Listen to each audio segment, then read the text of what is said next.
And of course, we welcome to the Feel Good Friday, Ebaide, Joy Udoh. Welcome, welcome. How are you doing today? I'm doing well, thank you. How are you doing? I'm doing absolutely fine. I can see you were actually on the road. So we're going to make this quick so you can get on your way, of course. But just to start this interview for this particular afternoon, what inspired you to do a solo bike ride from Nigeria to Morocco? It's a feeling of feeling alive. Most of us go about our day the most basic of ways. We go to school, have a family, work, and then that's it. But I want something more. And so I want to express myself more. I want to live life to the fullest. And that was why I decided to embark on this journey. Nigeria to Morocco is just a continuation of the trip I started in Kenya. I started in Kenya to Nigeria. So Nigeria to Morocco is just the second phase. It's like in beats. I don't want to say, oh, I'm traveling through the whole 54 African countries. That's scary, just thinking about it. But when I put it in bits, it's doable. So yes, it's just a continuation. Okay, this is just the start of something amazing. Let's hope you're going to go further and travel around the entire world on your bike. That's And of course, we yes. will support you. Thank But of you. course, what are some of the challenges or, anticipated challenges on this trip? Okay, the most challenging thing I encountered from Kenya to Nigeria was visa issues because I had to get visas independently for each country, for every African country I visited. So that was a hassle, that was a problem. But for this trip, Nigeria to Morocco, I'll only have to get visas in Mauritania and Morocco, and those are the last two countries. So that's out of it, thankfully. What I think I'll suffer what I think the most challenge would be the roads. Even within Nigeria, it's a problem. It's nothing like what I've experienced before.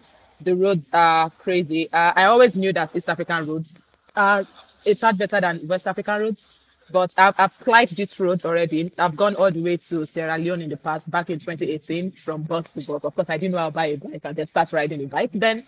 So yes, I already applied the road and I already have an idea of what it would be, and I think it would be a bit challenging. But thankfully, the rains are not here anymore. So let's see. Absolutely. Now, but what lessons, and I'm sure, in your previous traveling as well, you might have encountered it, but what lessons have you experienced in your Kenya to Nigeria trip? And will it be relevant in this journey to Morocco? Absolutely. My Kenya to Nigeria trip was a huge lesson. I learned that anything we can't do as humans is because we don't have the will to do it. Most of our problems are man-made. Most of our problems are things we caused, and somewhere, somehow, there's a solution. My Kenya to Nigeria trip, it was my first trip. I couldn't even turn my bike. I was so new. I was struggling with my bike, but I still embarked on the journey because I thought it could be possible, and somehow it was possible against all odds, visa issues, being attacked by wild animals, insecurity, and everything. And I still made it. So I realized that when I had a problem, while I'm thinking there is no solution, my brain is already thinking of the solution, and somehow solution comes. So that is my slogan. Impossible is nothing. It's just right here on my bike. Go by the impossible is nothing, and that helped me get a slogan. The Kenya to Nigeria trip helped me get my slogan because truly impossible is nothing. Everything is possible. And you are a powerhouse, and we are absolutely proud of you, and we wish you all the best for this particular trip. But are Thank there you. any? Oh, absolutely. But are there any specific attractions or experiences you're looking forward to on your trip to Morocco? Okay, so when we say travel, most people think tourist attractions, tourist sites is what traveling is about.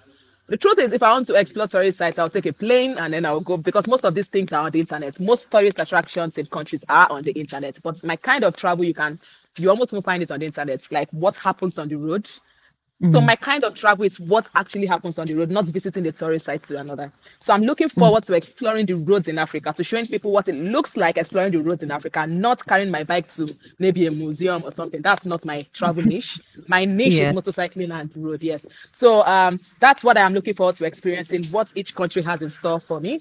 Mm, The challenges I'll face, the things I'll overcome. Those are the things I'm looking forward to. And this time I want to explore food more because previously, okay, I was coming from East Africa. I'd stayed there for a bit. So, and there isn't, I do say there isn't so much food in East Africa like West Africa. And I'm not saying it apologetically. Yes, there isn't. So I can't wait to explore West African foods.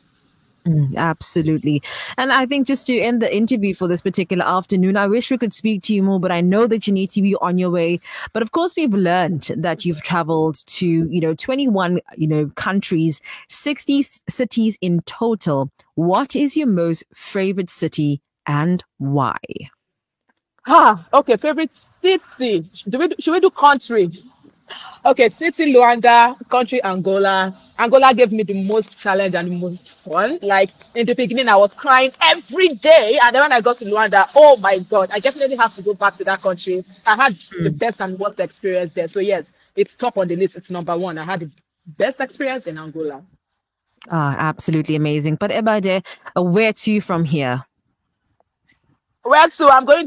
I'm on a bike with someone. We are biking Morocco all the way. Okay, now we are just going to another city with the person I'm with, but I'm solo traveling to Morocco through 15 countries. Absolutely. Well, Ebaide, Joy Udoh, thank you so much for joining us on the Feel Good Friday. I think that's what the show is all about, to show the feel good vibes. Thank you so much. Thank you so much for having me. Thank you.